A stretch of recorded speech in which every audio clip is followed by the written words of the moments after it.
मार्गदर्शन जे आहे आपले नेते आदरणीय संजीवभाऊ राठोड यांच्या दिशानिर्देशाप्रमाणे आपण आजपर्यंत जे कार्य करत आलेलो आहे, अनेक सूचना मला दिलेल्या आहेत. आपण त्या सूचनांचं व्यवस्थित पालन करून आपण जर लक्ष दिला सर्व आपल्या मतदार यादीपासून सर्व त्या गोष्टी तुम्हाला वेळोवेळी सांगण्यात आल्या तर निश्चितच तुम्हाला तुमचं विजय पत्करता येईल आणि पूर्ण ताकदीनं आपण परिषदेवर आपला सफल झेंडा ठेवतो. क्योंकि एवढं सांगतो, काम कर अच्छा के पहचान बन जाए, कलमदार वैसा के निशान बन जाए. जिंदगी जीने को जीते हैं सभी, लेकिन जियो ऐसी जिंदगी के मिसाल बन जाए.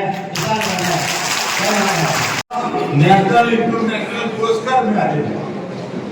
खरं तर मी अनेक जिल्ह्याचा पालकमंत्री असताना आज जिल्हा नियोजन समितीचा 600 करोड रुपये निधी मी अध्यक्ष आहे, त्याचं नियोजन मला करायचं असते.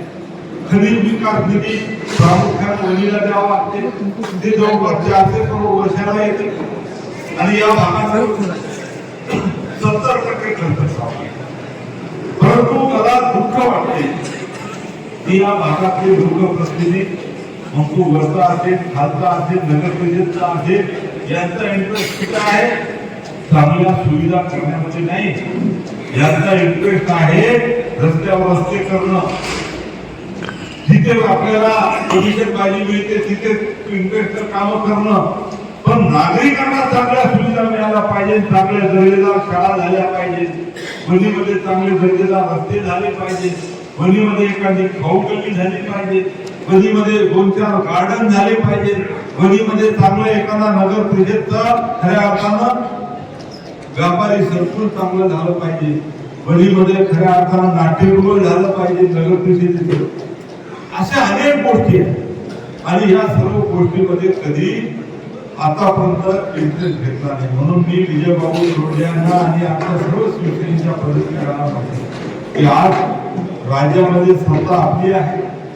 खास करून नगर परिषदेचा विकास करण्याची जबाबदारी आपले मुख्य नेते राज्याचे उपमुख्यमंत्री माजी मुख्यमंत्री एकनाथ शिंदे साहेब हे नगर विकास खात्याचे मंत्री आणि मग नगर विकास खाता आपल्याकडे असल्यामुळे उद्या जर या ठिकाणी वणीचा नगराध्यक्ष आणि नगरसेवक शिवसेनेचे निवडून आले तर त्यांना फक्त निवेदन द्यायचं काम आहे की आम्ही धनुष्यबाणावर निवडून आलेले आहोत, पाहिजे तेव्हा निधी विकासासाठी त्या ठिकाणी